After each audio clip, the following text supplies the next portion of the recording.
sought to deny that it had extended a rope of mercy to SSL, which was flagged in the FSC's 2017 report as a problem institution.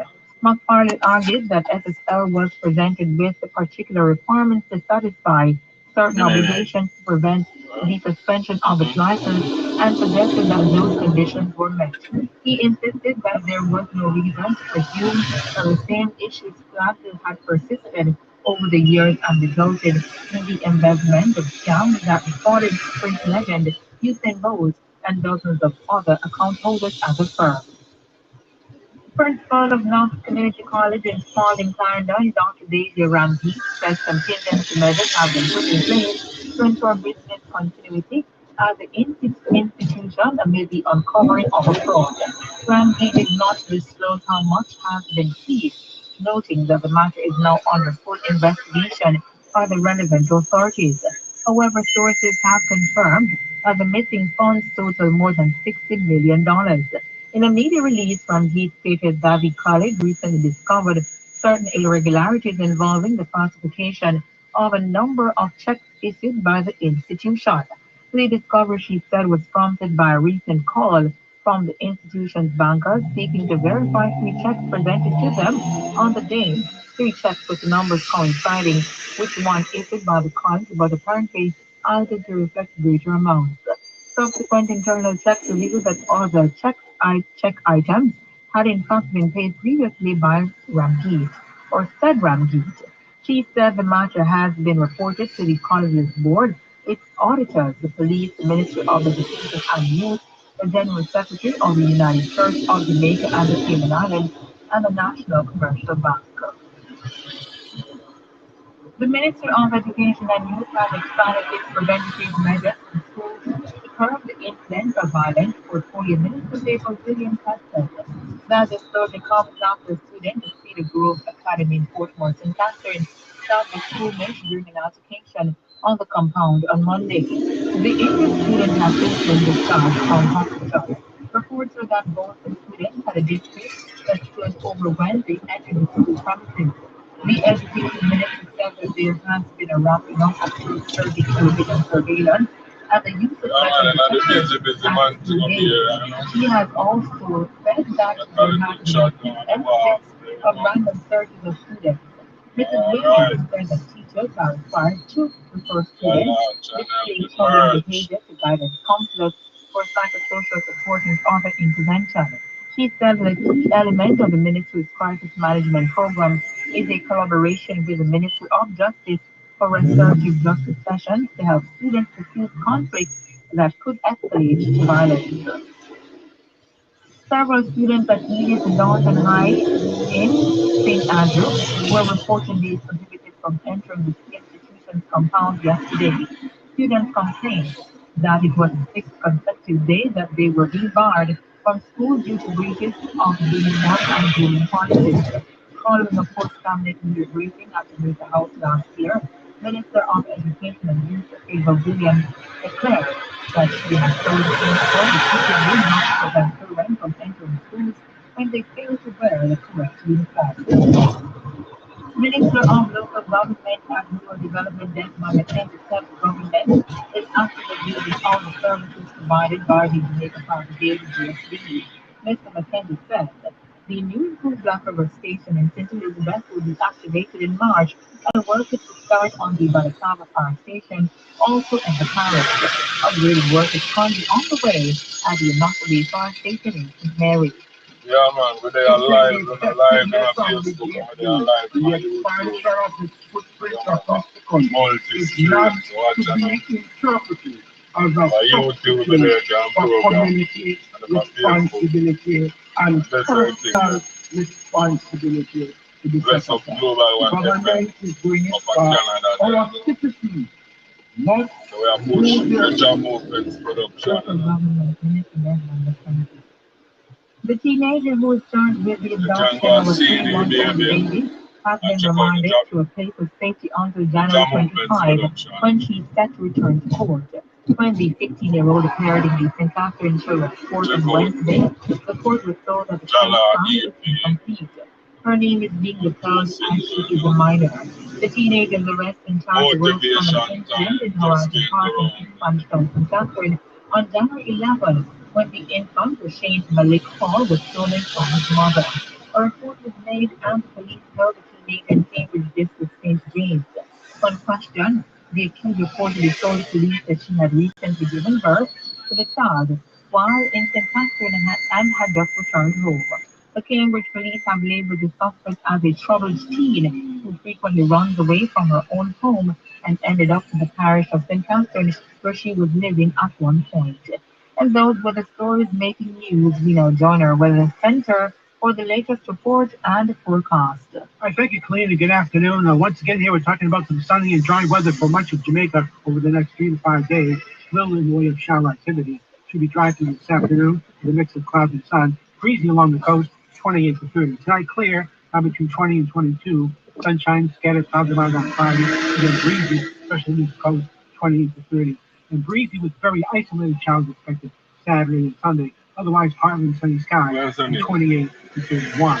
From the Mellow FM Weather Center, this is meteorologist Gary Beck.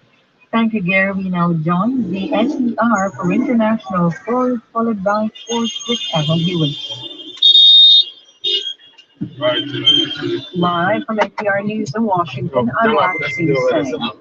Actor Alec Baldwin is being charged with involuntary manslaughter for the shooting death of cinematographer Helena Hutchins during the filming of the movie Rush in 2021. A Mexico prosecutor also announced charges today against Hannah Gutierrez, who was in charge of supervising weapons on the set, and assistant director David Halls, who handed Baldwin the revolver that the actor was rehearsing with when it fired a live round, fatally striking Hutchins and wounding the director Joel Souza. The district attorney's office has Halls signed an agreement to plead guilty to negligent use of the deadly weapon. Baldwin maintains he is not criminally responsible for Hutchins' death. President Biden gets an up-close look today at damage from recent storms responsible for at least 20 deaths in California since late December. Here's NPR's Scott Gertrude. Biden will spend the day in Northern California.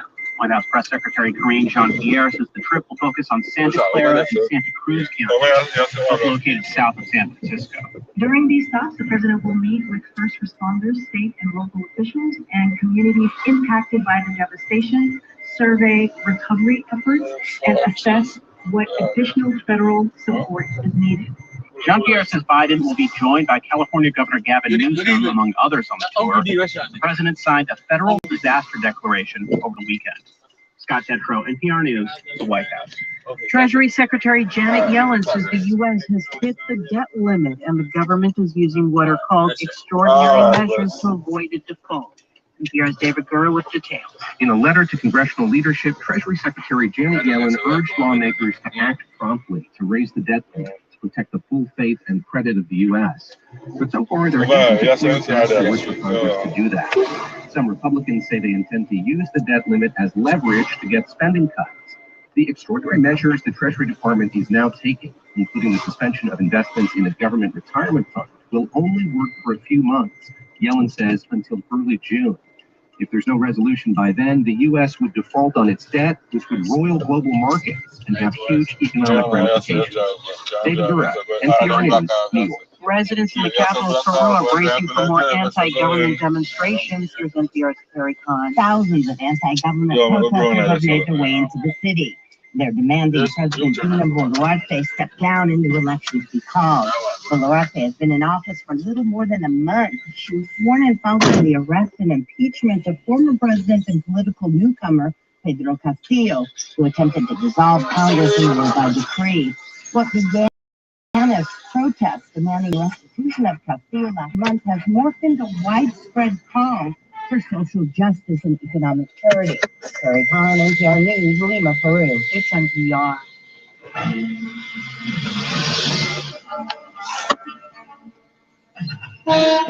From the Mellow FM Sports Center, good afternoon. I'm Evan Hewitt.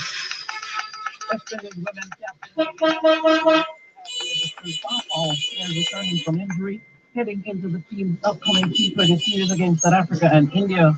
Ahead of its three-team series, the West Indies women will be bolstered by the return of former captain and star all-rounder Stephanie Taylor, bowlers Shamila Connell, Shakira Selman, and Brittany Cooper. Cooper was not injured, but the experienced middle-order batsman will be featuring for the team for the first time since 2021. Taylor, in the meantime, has not featured for the team since the second ODI against New Zealand in September. It is safe to say Matthews has noticed the absence of the team's more experienced players. The Windies struggled to make an impact at the crease, losing 3-0 in their most recent ODI series against England and 5-0 in the T20 format. With the Women's T20 World Cup set to begin next month, the team will play at least 4 matches in the upcoming series, playing 2 matches each against South Africa and India. The top 2 teams will then play each other in the Tri-Series final on February 2. Shane Dowich has been selected as captain of the Barbados cricket team for the regional championships. Leading Caribbean cricket commentator Andrew Mason has this report. The recommendation by the Board of Directors of the Barbados Cricket Association on January 17th. It's my understanding that consideration was given to Sheho and Jordan Carter, but Dowich, who turns 32 on October 30th with 116 first class matches under his belt, was easily selected for the job. That's Andrew Mason. West Indies captain Craig Brathwaite believes his new opening partner Tajnarain Shandapal is well on the way to becoming a world-class player following an impressive debut last month. Listen, I wish I have a job going Shandapal, the son of legendary West Indies player Shivnarain Shandapal, earned plenty of plaudits after beginning his senior career against top team Australia last month. On debut against the Aussies, Shandapal scored 160 runs, which was the second most behind the informed Brathwaite had a top score of 51. In addition to his scoring, however, the player's relative comfort against top-class bowling on a good pitch was also noted. Brathwaite and Shandapal will look to lead from the front as the team looks to bounce back from a poor showing in Australia last month. And the West Indies men's interim head coach Andre Kohli has pointed to key elements of the beleaguered side's batting, which he hopes to see develop on next month's 2-test tour of Zimbabwe. West Indies lost both tests, the first by 164 runs in Perth, and the second by a massive 419 runs after they were dismissed for a historic low of 77 in their second innings. The only change to the batting group for the Zimbabwe tour has been the axing of stylish right-hander Shamar Brooks, who managed only 52 runs across 4 innings. While the likes of Nkrumah Bonner, vice-captain Jermaine Blackwood and Carl Mears have all kept their places. Kohli, who has taken charge of the squad following the resignation of Phil Simmons, said confidence would be a key issue against the backdrop of results down under and ahead of a hectic schedule for 2023. West Indies facing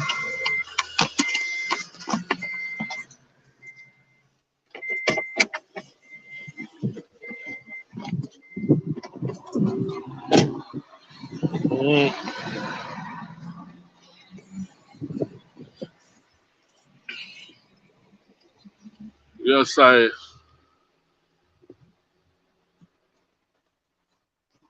With the the beer, yeah, you know. What we do, man? This, yeah,